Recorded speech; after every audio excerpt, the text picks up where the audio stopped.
à tous, bienvenue dans cette discussion qui s'intitule 5 conseils pour lancer son entreprise dans les industries créatives.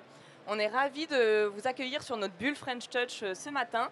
La French Touch, c'est le mouvement de BPI France en faveur des industries culturelles et créatives. N'hésitez pas à avancer un peu parce que je vois qu'il y a des gens dans le fond qui veulent aussi rentrer, donc comme ça fait de la place pour tout le monde. Alors je suis Alban Zelmar, moi je suis chargée de mission au sein de la French Touch et je suis ravie d'avoir à mes côtés Lucie Roucher qui nous vient en direct de Perpignan, du pôle Action Média où tu accompagnes les entrepreneurs et les porteurs de projets dans les industries culturelles et créatives. Je suis ravie aussi de t'accueillir Florence Presta qui nous vient aussi du sud, un peu plus à l'ouest, à Toulouse, où tu es responsable création entrepreneuriat pour l'Occitanie. Toutes les deux, vous allez nous partager vos conseils pour entreprendre dans les ICC. Et puis ensuite, dans un deuxième temps, on aura la chance d'entendre le retour d'expérience de Romain Régnier, qui est le fondateur de manga.io et qui nous partagera son témoignage d'entrepreneur dans les ICC. Donc sans plus attendre, Florence, je te laisse la parole pour nous partager ton premier conseil.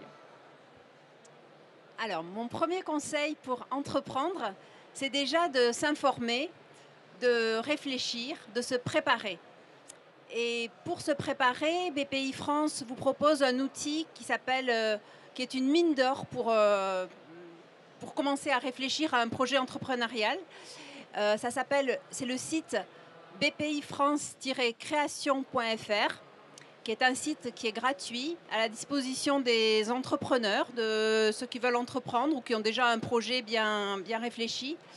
Et vous pourrez créer votre pass entrepreneur. Et ce pass entrepreneur va vous donner accès à des outils, à des tutoriels, à un parcours pour construire au mieux votre projet. Vous préparez en répondant et en réfléchissant à toutes les questions que vous allez vous poser et en prenant les meilleurs choix, les meilleures décisions, adaptées à votre profil, adaptées à votre secteur d'activité, adaptées à votre lieu d'implantation. Ce site, il existe depuis plusieurs années, depuis longtemps. Il y a près de 10 millions de visiteurs chaque année qui l'utilisent. Et vous allez y trouver une foule d'outils qui vont vous être très très utiles pour entreprendre. Vous y trouverez par exemple des dossiers projecteurs qui sont des dossiers par secteur d'activité d'une 40aine de pages qui vont vous donner sur un secteur d'activité, qui vont vous donner toutes les clés pour faire votre étude de marché, toute la réglementation, par exemple, tous les chiffres et voilà, toutes les données. Vous y trouverez d'autres outils comme un outil pour faire votre business plan qui va vous permettre de le compléter pas à pas, de l'enrichir, de le partager aussi avec vos associés, votre expert comptable, votre réseau d'accompagnement. Et vous y trouverez également des outils pour trouver tous les financements qui peuvent vous être proposés, auxquels vous pouvez prétendre suivant votre secteur d'activité, votre lieu d'implantation. Vous allez y trouver également des outils pour vous aider à choisir un statut juridique, par exemple. Et puis voilà, beaucoup d'informations. Donc mon premier conseil, c'est utiliser BPI France Création et le Pass Entrepreneur. Merci Florence, effectivement ça semble assez simple mais c'est essentiel et moi mon petit chouchou d'ailleurs sur BPI France Création il y a pas mal de dossiers thématiques sur les ICC notamment, par exemple sur l'architecture d'intérieur, sur le design, sur comment ouvrir une librairie, comment monter une marque de mode, donc ça peut être des sources assez précieuses. Et donc je te laisse la parole Lucie pour le deuxième conseil. Alors mon deuxième conseil à moi c'est de savoir s'entourer. Alors j'aime bien la pub Yonos, je ne sais pas si tout le monde l'a vue, elle passe à la télé, on a un entrepreneur qui veut tout faire, même créer son propre feu. L'idée c'est au début, alors oui vous êtes peut-être seul, vous êtes tout seul sur votre projet, peut-être par manque de connaissance aussi de toutes les structures d'accompagnement, donc comme la mienne, qui peuvent vous aider, ou également des systèmes comme le mentorat, qui vous permettent aussi d'échanger avec d'autres personnes. C'est ça qui est très important. Également, c'est de capitaliser sur vos forces. C'est-à-dire que dans le secteur des ICC, on peut avoir des grands créatifs, mais ce ne sont pas forcément de très bons gestionnaires, des gens très carrés dans l'organisation. Dans le cadre de mon travail, j'accompagne quelqu'un qui est un excellent dev sur toute la partie IA, Par contre, sur la partie développement commercial, c'est clairement pas quelque chose qu'il maîtrise et il a clairement besoin d'aide. Donc l'idée, c'est de pouvoir s'entourer, s'appuyer sur ses forces et arriver aussi finalement à solliciter les personnes pour permettre de bien développer l'entreprise. On a aussi des experts qui peuvent intervenir sur des moments clés. Par exemple, lorsque on est à un moment, une période charnière pour l'entreprise, de pouvoir vous donner aussi un nouveau regard, vous permettre aussi de sortir un peu la tête du guidon, vous permettre de vous rendre compte de certains freins, de certaines possibilités. J'ai également un entrepreneur que j'accompagne, il veut tellement tout faire qu'il est sur un grand niveau d'épuisement, sauf qu'on est sur une période très charnière pour lui, il a des priorités et ça, en fait, ça l'handicape dans le bon développement de son entreprise. Donc il faut savoir prioriser, s'appuyer sur ses forces et du coup bien s'entourer pour pouvoir pérenniser l'entreprise et bien la développer. Ce serait ça vraiment mon premier conseil en tout cas. Merci beaucoup Lucie. C'est vrai que pour moi, je pense que c'est un de mes conseils préférés en fait, et aussi pour avoir une épaule peut-être sur laquelle se reposer dans les montagnes russes de l'entrepreneuriat. Je te repasse la parole Florence pour le conseil suivant. Alors, j'approuve le conseil qui vient d'être donné. Et effectivement, voilà, on vous encourage fortement et le BPI France Création, aussi le site, vous oriente aussi vers les réseaux d'accompagnement. Je ne sais pas si je l'ai dit tout à l'heure, qui peuvent vous appuyer pour construire au mieux votre projet. Mon troisième conseil, ça va être tout simplement d'avoir du bon sens et d'être assez pragmatique. Donc, dans le cadre de votre projet, vous allez devoir le présenter à beaucoup de personnes, à des partenaires, à des clients, à des banquiers, peut-être des financeurs. Et donc, essayez de vous entraîner à beaucoup parler de votre projet, à beaucoup l'exprimer, à répondre à toutes les questions, à être prêt à répondre à toutes les questions qui vont vous être posées. Et suivant les personnes à qui vous allez en parler, les questions vont être très diverses et chacun, suivant son expérience, sa sensibilité, va vous poser des questions. Et donc, y répondre avec bon sens. Et quand vous allez chercher des financements, déjà tenir compte des attendus, des contraintes de chacun. Donc, par exemple, si je prends le cas de BPI France, on intervient parfois sous forme de subvention. Par exemple, ça s'appelle la bourse French Tech. Et par exemple, on va mettre en condition pour obtenir cette subvention qu'il y a un certain niveau de fonds propres au moins équivalent. Donc voilà, connaître un petit peu les contraintes et les attendus de chacun des financeurs. Autre financement, on fait des prêts d'honneur solidaires, par exemple, par l'intermédiaire des réseaux d'accompagnement. Et là aussi, ça va être destiné à vous donner accès à un financement bancaire. Donc voilà, pour avoir un prêt d'honneur, il faut aussi pouvoir lever un financement bancaire d'un montant au moins équivalent. Donc voilà, connaître les règles et bien préparer son dossier de présentation quand on répond à un appel à projet, à une demande de financement. Bien préparé, bien argumenté, s'appuyer sur des choses tangibles, être réaliste. Donc voilà, être le plus réaliste et le plus argumenté au maximum son projet pour qu'il soit très clair pour la personne qui va en prendre connaissance. Merci beaucoup Florence. Lucie, je te repasse la balle pour le quatrième conseil. Alors, mon deuxième conseil, du coup, c'est vraiment de valoriser sa propriété intellectuelle. Donc, c'est-à-dire, j'aime bien l'exemple de The Voice. The Voice, c'est une émission de télé musicale, d'accord. Qu'est-ce qui fait la différence de The Voice? C'est un fauteuil qui se tourne. On ne peut pas forcément protéger le fait de tourner un fauteuil, mais par contre, on a une image de marque qui est très forte, qui est impactante. Ça a permis de développer une franchise.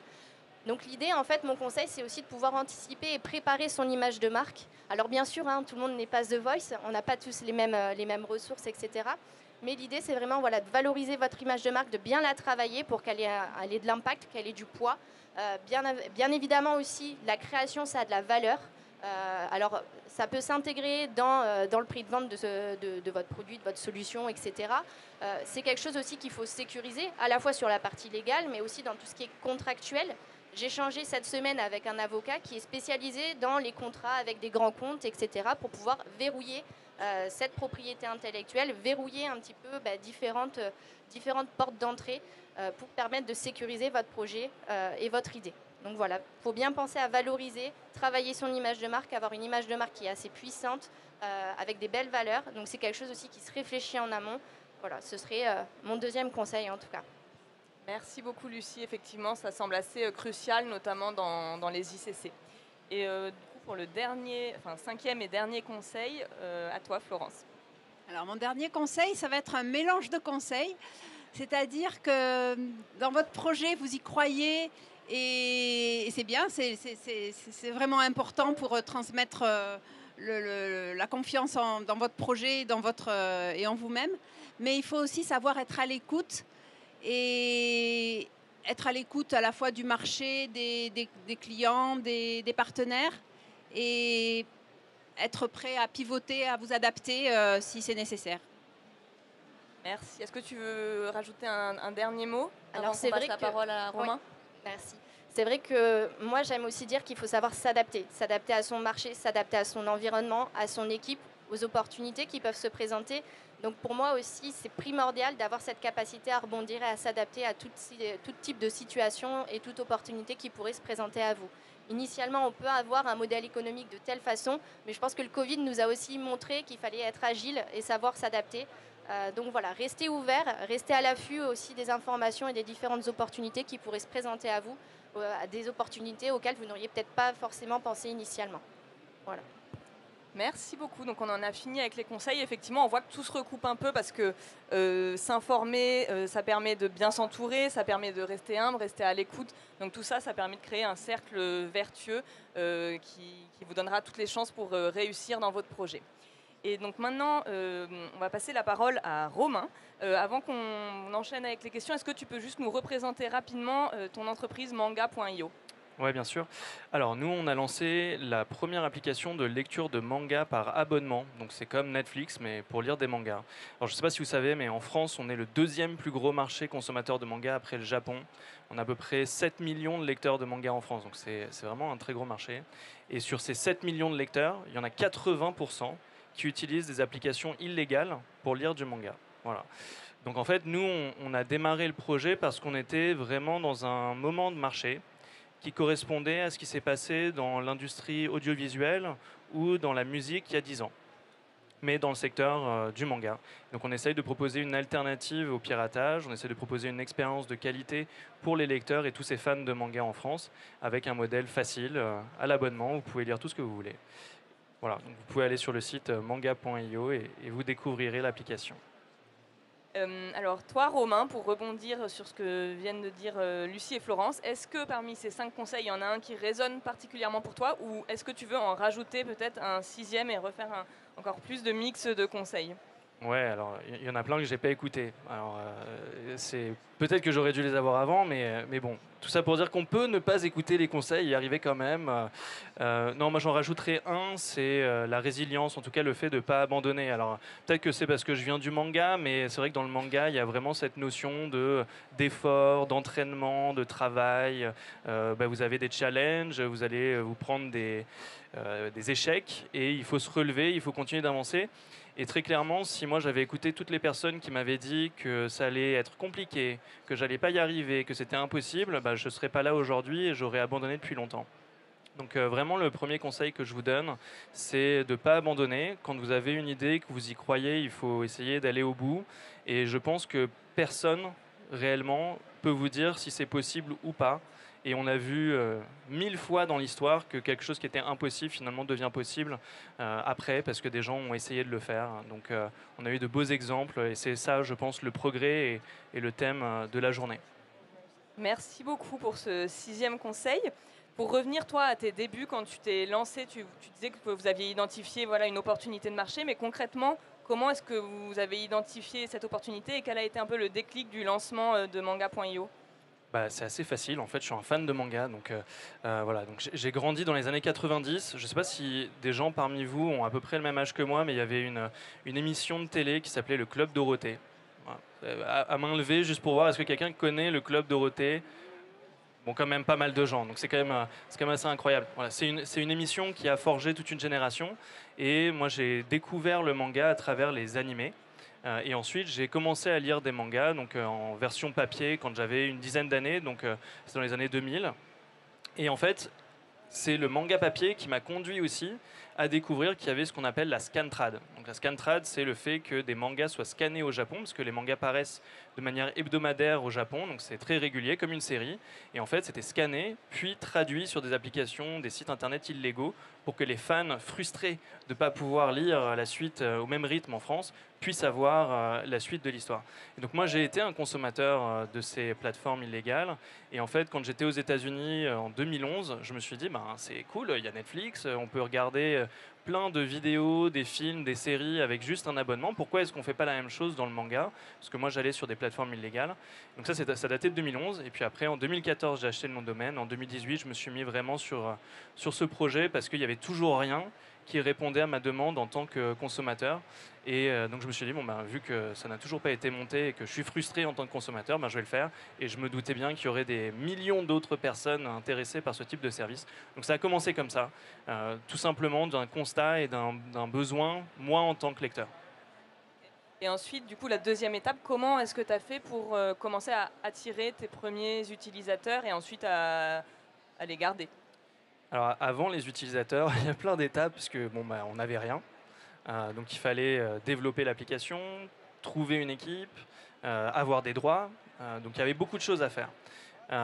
Mais ce qui est sûr, c'est que moi, en tant que fan, donc ce que je disais tout à l'heure, on a voulu développer une application qui soit faite par des fans, pour des fans et qui réponde à la demande de ces consommateurs-là. Donc c'est comme ça qu'on a trouvé nos utilisateurs, pour répondre à ta question, puisqu'on reviendra après peut-être sur la genèse de tout ça. Mais, donc voilà, on a essayé de créer une application et une expérience qui répondent vraiment à la demande. C'est comme ça qu'on a réussi à avoir nos premiers utilisateurs. On a commencé avec, de mémoire, 40 séries qui étaient vraiment fond de catalogue. Quand je dis fond de catalogue, c'est vraiment du vintage. Pour ceux qui connaissent peut-être un titre comme Le Collège Foufoufou, voilà. Enfin, je vois quelques personnes qui acquiescent, voilà. Donc on a commencé avec ça. C'est vrai que c'est pas les titres les plus fun à lire sur son téléphone portable, mais on a commencé comme ça et ça a permis de prouver qu'il y avait des gens qui étaient prêts à payer pour lire ce type de titre, même plutôt fond de catalogue. Et finalement, grâce à ça, on a réussi à avoir d'autres titres, des nouveaux utilisateurs, garder les utilisateurs initiaux, parce qu'on avait des nouveautés qui arrivaient, donc ça fidélisait les utilisateurs aussi au fur et à mesure. Et donc c'est comme ça qu'on a réussi à avoir de plus en plus d'utilisateurs sur notre application. Et du coup, comment est-ce que tu as fait pour revenir sur un des conseils qui a été donné et qui est important aussi dans ces premiers moments de la vie d'entreprise? Comment tu as fait pour t'entourer, surtout au lancement, au tout début du projet? Alors, moi, je trouve que c'est très difficile, très honnêtement, de bien s'entourer. C'est le conseil que vous allez entendre le plus de fois. Moi, j'avais fait un master d'entrepreneuriat et en fait, on m'a dit, voilà, il faut bien s'entourer. Ok, super. Comment est-ce qu'on fait pour bien s'entourer? Parce que, on nous dit souvent, il ne faut pas entreprendre avec des amis. Donc finalement, ça veut dire qu'il faut enlever les amis, de bien s'entourer. Donc est-ce que c'est plutôt en termes de technique? Donc est-ce qu'on a des partenaires ou des gens qui vont travailler avec nous qui sont plutôt très bons dans leur technique, donc qui ont des compétences? Est-ce que c'est en termes de mindset? Est-ce que ça va être en termes d'ambition, d'objectif? Et en fait, moi, c'était un peu un mélange de tout ça. Donc pour bien m'entourer, j'ai essayé de trouver des personnes qui, dans leur domaine d'activité, étaient excellentes. C'était un des premiers points, des développeurs par exemple, des personnes qui travaillaient au niveau de l'édito pour nous accompagner sur des discussions avec les éditeurs, mais aussi des personnes qui avaient un mindset d'entrepreneur, c'est-à-dire, ce que je disais tout à l'heure sur la résilience, c'est vraiment quelque chose qui n'est pas donné à tout le monde, et il y a beaucoup de gens qui n'ont pas ce mindset d'entrepreneur, c'est-à-dire de se dire, je me prends une claque, et je vais me relever, je vais essayer de me réinventer, je vais essayer de trouver des solutions, etc.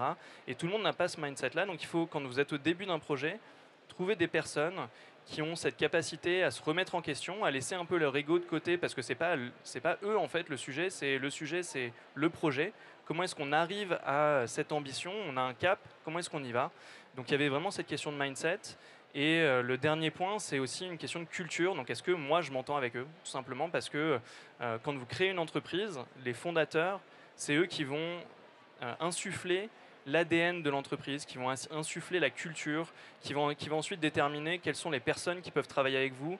Est-ce que quand vous faites un recrutement, cette personne ou cette personne est mieux, plus adaptée en termes de fit culturel par rapport à votre entreprise? Donc voilà, moi, pour m'entourer, j'ai ratissé large, j'ai parlé à plein de gens de mon entourage, j'ai essayé de trouver des experts. Parfois, on n'arrive pas à les convaincre parce qu'il y a du risque quand on est entrepreneur. Donc tout le monde n'a pas envie de quitter une situation potentiellement salariée pour se lancer dans l'entrepreneuriat, donc c'est pas facile.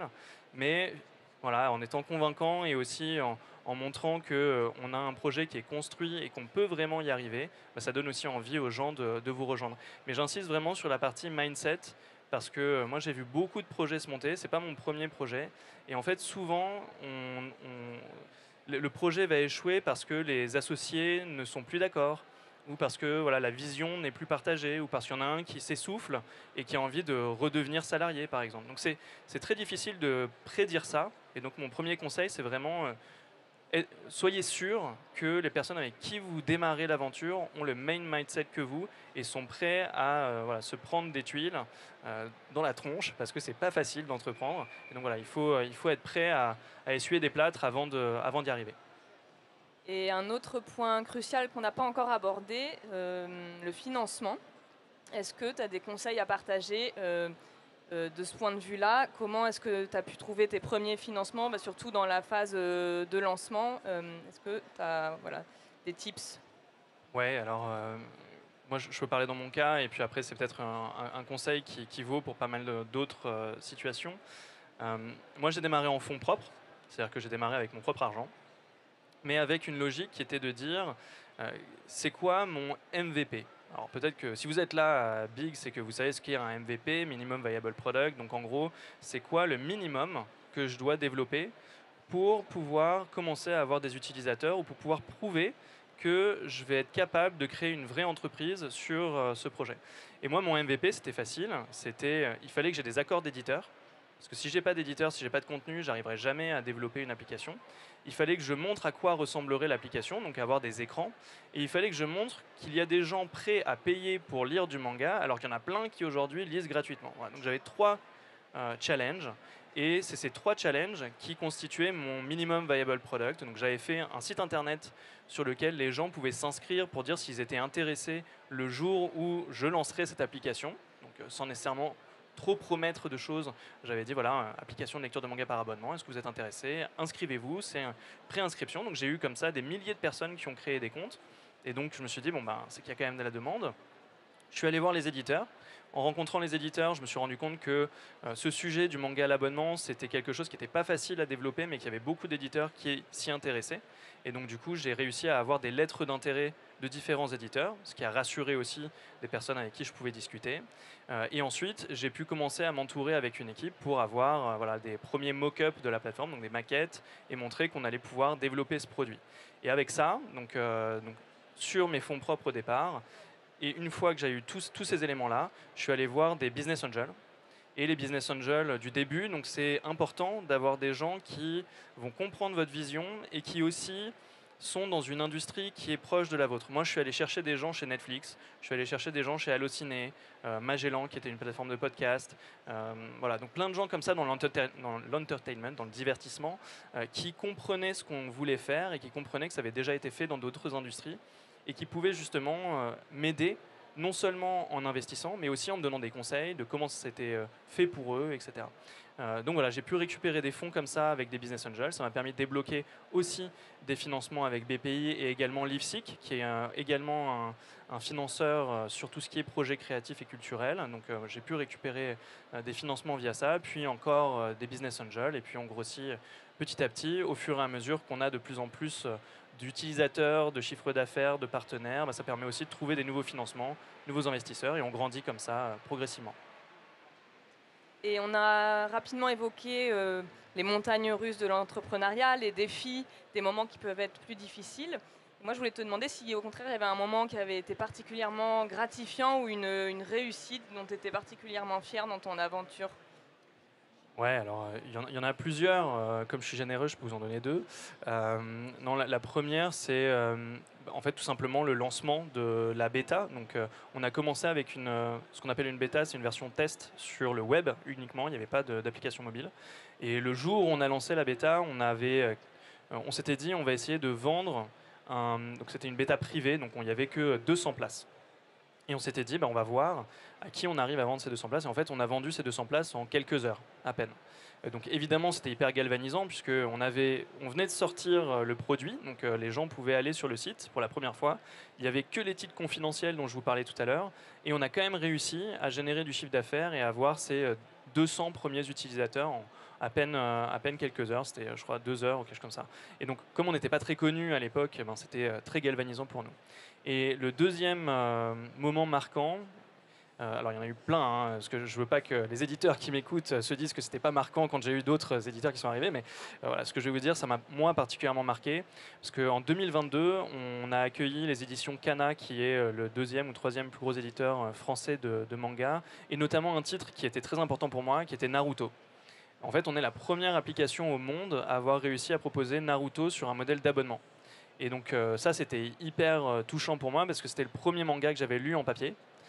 Donc j'étais hyper fier avec toute l'équipe de réussir à proposer ce manga sur la plateforme. Et évidemment, il y en a eu plein d'autres. Et je suis très très fier de tous les éditeurs qui travaillent avec nous. Maintenant, on en a 27. Donc bon, voilà, il y en a plein. Il y a plein de titres. Mais ce moment particulier a été très marquant pour nous. Et puis ça a été un tournant dans l'histoire de l'entreprise aussi, puisque, comme je l'évoquais, c'était la première fois qu'on avait Naruto à l'abonnement. Mais pas seulement. C'était la première fois qu'un éditeur japonais qui s'appelle Shueisha, qui est le plus gros éditeur japonais de manga. Ils ont les droits de One Piece, ils ont les droits de Dragon Ball, ils ont les droits de Naruto, de Bleach, de voilà, plein de titres très connus de manga. Et c'est la première fois qu'ils acceptaient de distribuer sur une plateforme à l'abonnement dans le monde leurs titres. Et donc c'était une énorme fierté pour nous. Bravo, c'est très inspirant. Je vois qu'on a un peu de temps. Est-ce qu'il y a des questions? On a le temps pour une ou deux questions.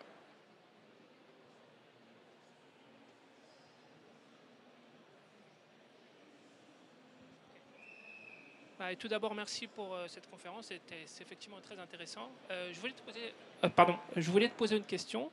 Je voulais savoir qu'est-ce que tu faisais avant d'entreprendre et comment tu as géré cette transition de passer d'un statut de salarié avec un salaire, donc une stabilité économique, à un statut d'entrepreneur où on sait qu'au départ, financièrement, ça peut être difficile. Et finalement, la même question pour tes business partners qui peut-être eux aussi ont dû quitter leur travail et ont dû peut-être sûrement continuer à payer leur loyer, etc. etc. Alors, moi, du coup, je suis un mauvais élève parce que j'ai quasiment jamais été employé. Voilà. Après mes études, donc j'avais fait des études de marketing et stratégie à Dauphine, et après je suis parti aux États-Unis. Donc c'est mon seul vrai job d'employé salarié. J'ai travaillé dans le conseil en stratégie. Ensuite j'ai monté ma première entreprise. J'avais 21 ans. Je suis revenu des États-Unis. Je voulais créer un réseau social pour artistes. Ça s'est pas passé comme je voulais, donc je peux vous donner quelques conseils aussi sur comment se planter une boîte. Je sais faire. Voilà, donc ça s'est pas passé exactement comme on voulait. Donc j'ai appris beaucoup. J'ai monté ensuite une deuxième société avec 2 autres entrepreneurs qui était un service de livraison de repas à Paris. Voilà, donc qui n'a rien à voir avec le manga, mais j'avais toujours cette idée de la plateforme de manga en tête. Et du coup, c'était ma 3e entreprise. Donc quand j'ai monté manga.io, j'étais déjà entrepreneur avant. Donc c'était plus facile pour moi de faire ce pas puisque j'avais moins de craintes liées au fait que, effectivement, j'allais quitter une situation peut-être confortable pour me retrouver dans l'inconfort. J'ai toujours été dans l'inconfort, donc voilà, c'était plus simple.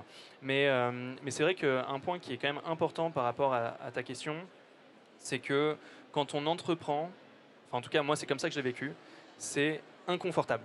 Voilà. Il faut se dire que le démarrage en tout cas est inconfortable et je pense que c'est très difficile. Alors à moins que vous ayez un super background, donc vous ayez fait Polytechnique, HEC, enfin vraiment toutes les plus grosses écoles où vous ayez travaillé chez Google, etc. C'est très difficile d'avoir beaucoup de financement au début. On voit quelques exceptions, hein. Il y a des entreprises qui lèvent des dizaines de millions avec quasiment rien, donc vous êtes déjà tout de suite dans une situation qui est assez confortable. Mais en fait, la réalité de l'entrepreneuriat, c'est-à-dire dans 99,9% des cas, c'est inconfortable au début. Vous ne payez pas, ou très peu. Il faut être capable d'encaisser ces mois-là, donc il faut quand même avoir un petit bas de laine parce que si vous n'êtes pas capable de vous payer parce que vous n'avez pas encore de clients, vous n'avez pas encore de financement, il faut tenir. Et justement, ça va avec ce que je disais tout à l'heure, la résilience. C'est pas simple de tenir quand vous n'avez pas beaucoup, et surtout quand vous dites, à côté, je pourrais gagner beaucoup plus en étant salarié. Donc c'était par rapport à ta deuxième partie de question. Pour convaincre les autres personnes de se lancer, déjà je pense qu'ils avaient confiance en moi, donc, parce que j'avais déjà entrepris, j'avais déjà fait des entreprises avant, j'avais déjà échoué, donc peut-être que j'avais un peu appris. Ils se sont dit, bon, voilà, peut-être que je croise les doigts, il va peut-être pas se planter cette fois-ci. Donc c'est un premier point. Et puis moi j'avais constitué, ce que je disais tout à l'heure, j'avais des fonds propres. Donc il y a certaines personnes qui ont commencé à travailler avec moi, je pouvais tout de suite les rémunérer aussi. avec ce que j'avais pu économiser. Et je pense que c'est quelque chose qui est aussi important.